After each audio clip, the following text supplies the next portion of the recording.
Baik, Om Swastiastu, yang terhormat kepada Ibu dosen dan serta rekan-rekan semuanya. Akan kami di mana akan membahas materi mengenai konsep paradigma pembangunan dan dimensi ekonomi pariwisata berkelanjutan. Next. Sebelum kami membahas materi, ada baiknya kami memperkenalkan anggota kami terlebih dahulu. Yang pertama ada saya sendiri, Nikada Dewi Wianjani dengan NIM akhir 210 dan rekan saya Ki Bagus Mante dengan NIM akhir 278. Next.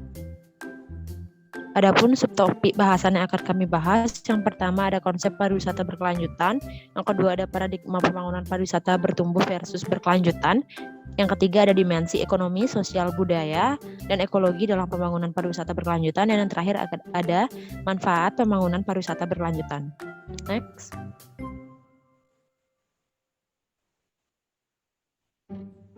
Yang pertama, materi pertama yaitu ada konsep pariwisata berkelanjutan. Di mana pembangunan berkelanjutan itu adalah atau yang sering disebut dengan sustainable development adalah sebuah upaya pembangunan suatu negara yang meliputi aspek ekonomi, sosial, lingkungan, bahkan budaya untuk kebutuhan masa kini, tetapi tidak mengorbankan atau mengurangi kebutuhan generasi yang akan datang sehingga dapat menciptakan masyarakat yang dapat berinteraksi satu sama lain dan dengan lingkungan hidup. Next.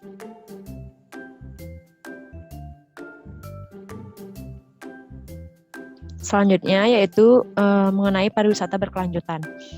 Pariwisata berkelanjutan adalah pariwisata yang berkembang sangat pesat, termasuk pertambahan arus kapasitas akomodasi populasi lokal dan lingkungan, di mana perkembangan pariwisata dan investasi-investasi baru dalam sektor pariwisata seharusnya tidak membawa dampak buruk dan dapat menyatu dengan lingkungan.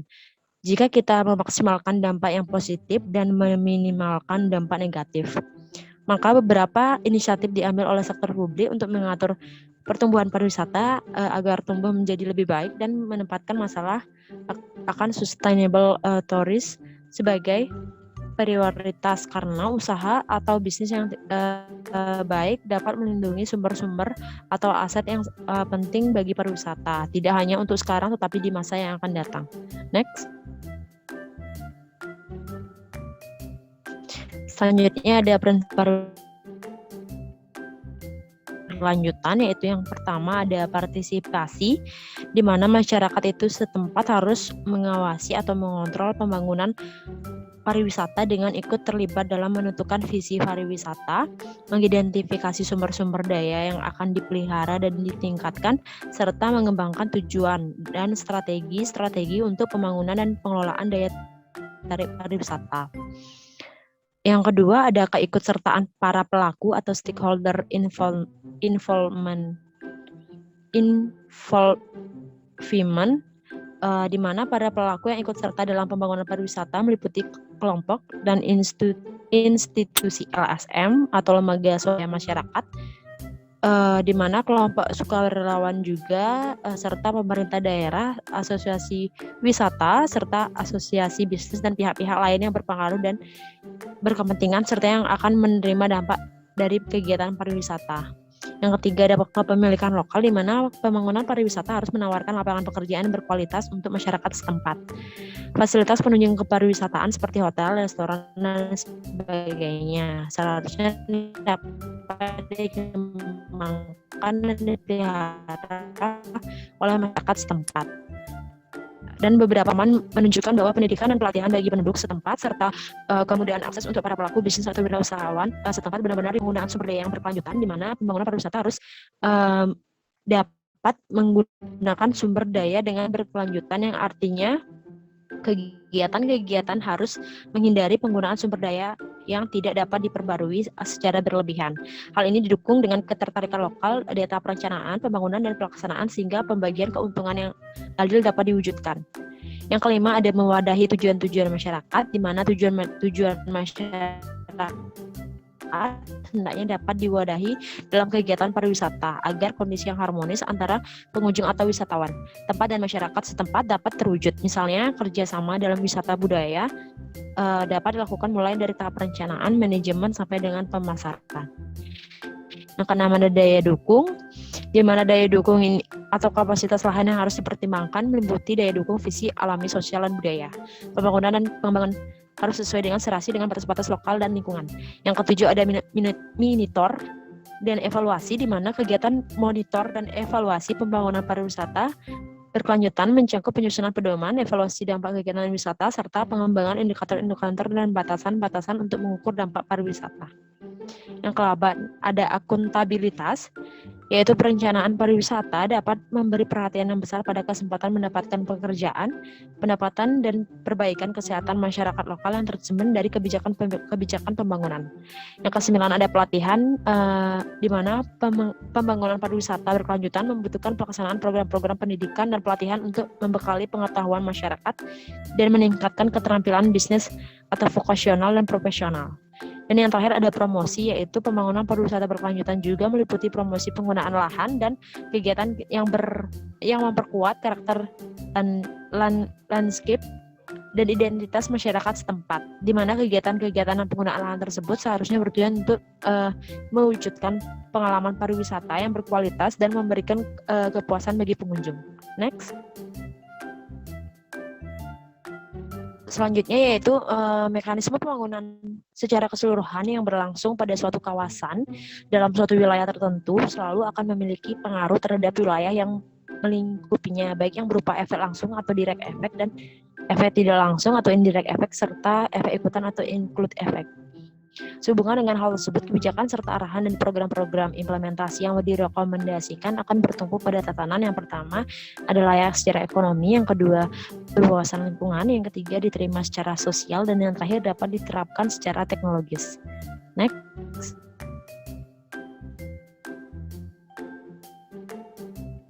Adapun materi selanjutnya yaitu ada paradigma pembangunan pariwisata bertumbuh versus berkelanjutan. Yang pertama ada paradigma pembangunan pariwisata bertumbuh.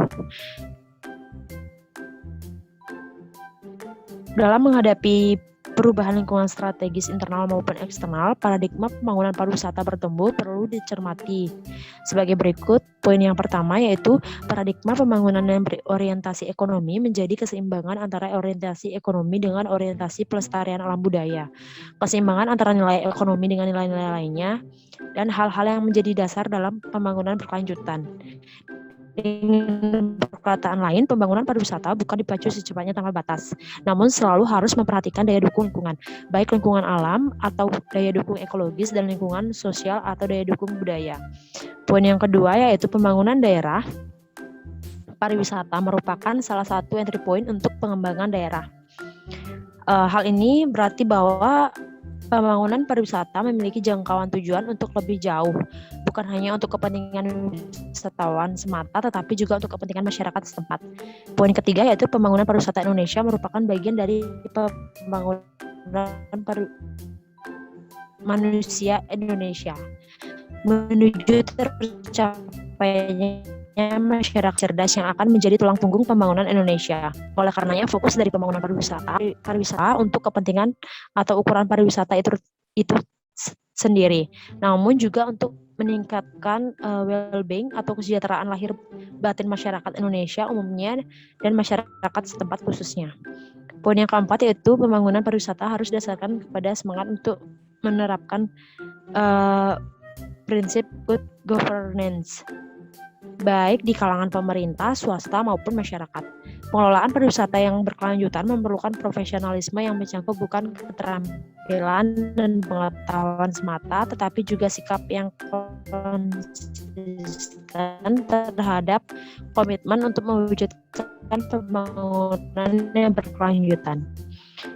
Dan poin yang terakhir yaitu dari segi pandang ekonomi, pariwisata yang semata merupakan industri berbasis sumber daya dan perlu menyesuaikan diri dengan perkembangan pasar berbasis pengetahuan, di mana perubahan paradigma ini bukan hanya berarti perubahan di atas kertas, namun memerlukan dukungan konsep yang mempunyai implikasi kepada pendidikan kepariwisataan yang harus pula mencakup pendidikan akademik serta peningkatan kualitas dan jenjang pendidikan vokasional. Next. Selanjutnya ada paradigma pembangunan pariwisata berkelanjutan. di mana menurut Kementerian Lingkungan Hidup pada tahun 1990, pembangunan yang pada dasarnya lebih berorientasi ekonomi dapat diukur keberlanjutannya berdasarkan 3 kriteria, yaitu yang pertama, tidak ada pemborosan penggunaan sumber daya alam, yang kedua, tidak ada polusi dan dampak lingkungan lainnya, dan yang terakhir, ada kegiatan yang harus dapat meningkatkan usable resource ataupun replaceable resource. Next. Baik, untuk materi selanjutnya akan dijelaskan oleh rekan saya. Baik, jadi di sini saya akan melanjutkan presentasi dari rekan saya tentang dimensi ekonomi, sosial, budaya, dan ekologi dalam pariwisata pembangunan berkelanjutan. Yang pertama ada di bidang ekonomi. Di sana memiliki fokus antara lain peningkatan jumlah wisatawan, lama tinggal, dan pengeluaran. Yang kedua ada peningkatan usaha-usaha masyarakat seperti transportasi lokal, restoran, dan souvenir. Yang ketiga ada peningkatan pendapatan, baik itu dari masyarakat lokal, desa, dan kecamatan setempat, serta mampu membuka lapangan kerja dan menyerap tenaga kerja lokal. Yang kedua ada budaya. Jadi subbab dari budaya itu adalah mampu menjaga dan melestarikan warisan budaya yang bernilai pariwisata, termasuk menjaga dan memelihara adat istiadat, sistem kepercayaan dan tata nilai yang menjadi budaya masyarakat lokal. Mampu memanfaatkan warisan budaya tersebut untuk kegiatan pariwisata dengan tetap mengedepankan tidak mengeksploitasinya tetapi saling menguntungkan kedua belah pihak. Dan yang terakhir dari dimensi budaya itu mampu melakukan upaya-upaya konservasi terhadap situs-situs sejarah dan benda cagar budaya dengan mempertahankan keaslian situs sejarah serta cagar budaya sesuai keadaan masa lampau. Yang ketiga ada aspek sosial. Aspek sosial maksudnya dipengaruhi oleh manusia sebagai pendukung komunitas dalam hal interaksi, interrelasi, dan interdependensi. Hal-hal yang merupakan perhatian utama dalam aspek sosial ini antara lain adalah memastikan adanya distribusi yang baik dari biaya dan keuntungan, serta pembangunan di semua aspek kehidupan. Dan yang selanjutnya ada menghargai dan meningkatkan perhatian terhadap hak asasi manusia, termasuk kebebasan masyarakat dan politik, budaya, ekonomi, serta keamanan.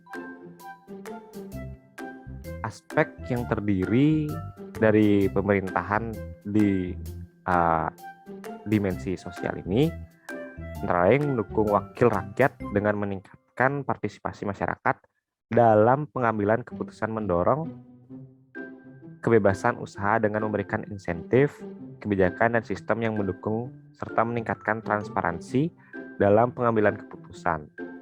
Selanjutnya ada aspek lingkungan atau ekologi. Yang dilihat dari dimensi ekologi adalah faktor lingkungan yang diperlukan untuk mendukung pembangunan yang berkelanjutan. Aspek ekologi merupakan aspek yang banyak disoroti ketika membahas tentang sustainable design. Hal ini disebabkan karena pembangunan berkelanjutan membutuhkan aspek ekologi yang sangat maju. Aspek ekologi sendiri atau aspek lingkungan ini didasari atas 4 poin. Yang pertama ada meminimalkan sampah dan kerusakan lingkungan. Yang kedua ada meningkatkan tanggung jawab dan kepedulian terhadap sumber daya alam dan lingkungan. Yang ketiga ada melindungi modal alam. Yang keempat ada mewujudkan green tourism atau ecotourism dalam daya dukung lingkungan yang tidak melebihi ambang batas. Dan yang terakhir ada menciptakan sehat lingkungan atau environment health dengan cara bebas sampah dan pengolahan limbah yang ramah lingkungan. Selanjutnya ada manfaat pembangunan pariwisata berkelanjutan. Pengembangan pariwisata dalam negeri telah diarahkan untuk menumpuk cinta tanah air dan bangsa, menanamkan jiwa dan semangat serta nilai-nilai luhur bangsa, serta meningkatkan kualitas bangsa. Berdasarkan Undang-Undang Nomor 9 Tahun 1990 tentang Kepariwisataan, kebijaksanaan yang digariskan adalah yang dapat dijadikan objek dan daya tarik wisatawan berupa keadaan alam, flora dan fauna hasil karya manusia, serta peninggalan sejarah dan budaya yang merupakan model bagi perkembangan dan budaya yang merupakan model bagi perkembangan dan dimanfaatkan secara optimal melalui penyelenggaraan kepariwisataan untuk berbagai tujuan nasional. Penyelenggaraan kepariwisataan ini dilaksanakan dengan tetap memelihara kelestarian dan mendorong upaya peningkatan mutu lingkungan serta daya tarik wisatawan itu sendiri. Nilai-nilai budaya bangsa yang menuju ke arah kemajuan peradaban, mempertinggi derajat kemanusiaan, kesusilaan, dan keterlibatan umum guna memperkokoh jati diri bangsa dan dalam rangka perwujudan wawasan Nusantara. Karena itu, untuk mewujudkan pembangunan pariwisata diperhatikan 4 aspek penting juga. Yang pertama ada kemampuan untuk mendorong dan meningkatkan perkembangan kehidupan ekonomi dan sosial budaya. Yang kedua ada nilai-nilai agama. Yang ketiga ada kelestarian budaya, dan yang keempat ada kelanjutan dari usaha pariwisata itu sendiri.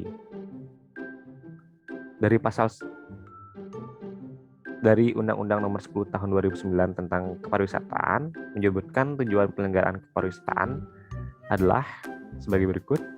Yang pertama ada meningkatkan pertumbuhan ekonomi, yang kedua ada meningkatkan kesejahteraan rakyat, yang ketiga ada menghapus kemiskinan, yang keempat adalah mengatasi pengangguran, yang kelima ada melestarikan alam, lingkungan, dan sumber daya, yang keenam ada memajukan kebudayaan, yang ketujuh ada mengangkat citra bangsa, yang kedelapan ada memupuk rasa cinta tanah air, dan yang kesembilan memperkukuh jati diri serta kesatuan bangsa, dan terakhir mempererat persahabatan antar bangsa. Berdasarkan Undang-Undang Kepariwisataan ini dapat diambil dari prinsip-prinsip sebagai berikut. Yang pertama ada menjunjung tinggi norma agama dan nilai budaya. Yang kedua ada menjunjung tinggi hak asasi manusia atau HAM. Yang ketiga ada manfaat untuk kesejahteraan rakyat. Yang keempat ada memelihara kelestarian dan lingkungan hidup. Yang kelima ada memberdayakan masyarakat setempat. Yang keenam ada menjamin keterpaduan antar sektor, sektor pusat maupun sektor daerah. Yang ketujuh ada mematuhi kode etik dari kepariwisataan dunia dan kesepakatan internasional dalam bidang kepariwisataan. Dan yang terakhir ada memperkukuh keutuhan negara kesatuan Republik Indonesia. Sekian presentasi dari kelompok kami. Kami ucapkan terima kasih. Kami buka sesi diskusi.